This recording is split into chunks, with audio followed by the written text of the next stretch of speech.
এখানে বলা হয়েছে যে 5,000 টাকা 2 বছরে চক্রবৃদ্ধি সুদে মোট 6,728 টাকা হলে সুদের হার বের করো। তাহলে আমরা প্রথমে ইন্টারেস্ট কত হয়েছে, টোটাল টাকা এসেছে 2 বছর পরে 6,728 টাকা, যদি আমরা 5,000 বিয়োগ করি আমরা পাই 1,728 টাকা। তার মানে এই 1,728 টাকা হচ্ছে 2 বছরের চক্রবৃদ্ধি সুদ। এখন আমরা 2 বছরের জন্য জানি 2-1, 3 বছরের জন্য 3-3-1, 4 বছরের জন্য 4-6-4-1। তার মানে 2 বছরের জন্য আমরা লিখলাম 2-1। তাহলে এখন মূলধন কত, 5,000 টাকা, সুদের হার কত দেয়া নাই, তাহলে সুদের হার ধরলাম x%। তাহলে প্রথমে সুদ হয় 5,000-এর 5,000 গুণ x/100, কাটাকাটি করলে ভাই আমরা 50x।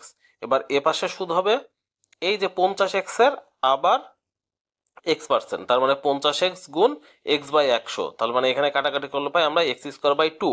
তার মানে এইখানে এতটুকুর ভিতরে আমরা সুদ পেয়েছি কত, এই 50x দিয়ে 2 গুণ করবো 100x, প্লাস এই x²/2 দিয়ে 1কে গুণ করলে x²/2 ইকুয়াল টু এই যে আমরা এখানে সুদ বের করেছি 1,728 টাকা, এই 1,728। তাহলে এখন লসাগু করলে পাই আমরা x² প্লাস 200x, 2 এপাশে গুণ করলে আমাদের হয় 1,728কে 2 দিয়ে গুণ করলে 3,456। এবার মিডল টার্ম করার জন্য 3,456কে আমরা বাম পাশে নিয়ে গেলাম। এবার মিডল টার্ম করতে হবে, সংখ্যাটা একটু বড়।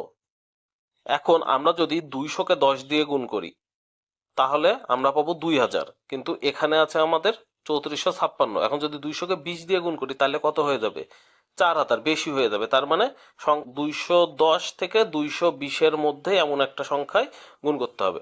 তার মানে আমরা এর মধ্যে পাই আমরা 214কে যদি 14 দিয়ে গুণ দিই, লাস্টে আছে 4×4=16, তার মানে এই যে লাস্টে 6 মেলে, তাহলে গুণ করে দেখবো হয় কিনা, কিন্তু এখানে মূলত হবে 216 আর 16, তার মানে 6 লাস্টে 36-এ 6 আসে, আবার 216 থেকে 16 বিয়োগ করলে আমরা পাই 200।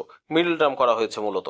এবার এখানে যদি আমরা x² প্লাস 216x থেকে x কমন নিই আমরা পাই x প্লাস 216, এখানে -16 কমন নিলে আমরা পাই x প্লাস 216 ইকুয়াল টু 0। তার মানে এখানে x প্লাস 216 কমন নিলে আমরা পাই x মাইনাস 6 ইকুয়াল টু 0। তাহলে এখানে x প্লাস 216 ইকুয়াল টু 0 অথবা x মাইনাস 16 ইকুয়াল টু 0। তার মানে 216 মাইনাস হয়ে যায়, সুদের হার কখনো মাইনাস হতে পারে না, অর্থাৎ x মাইনাস 16 ইকুয়াল টু 0, অতএব আমরা পাই x ইকুয়াল টু 16, অর্থাৎ সুদের হার 16%।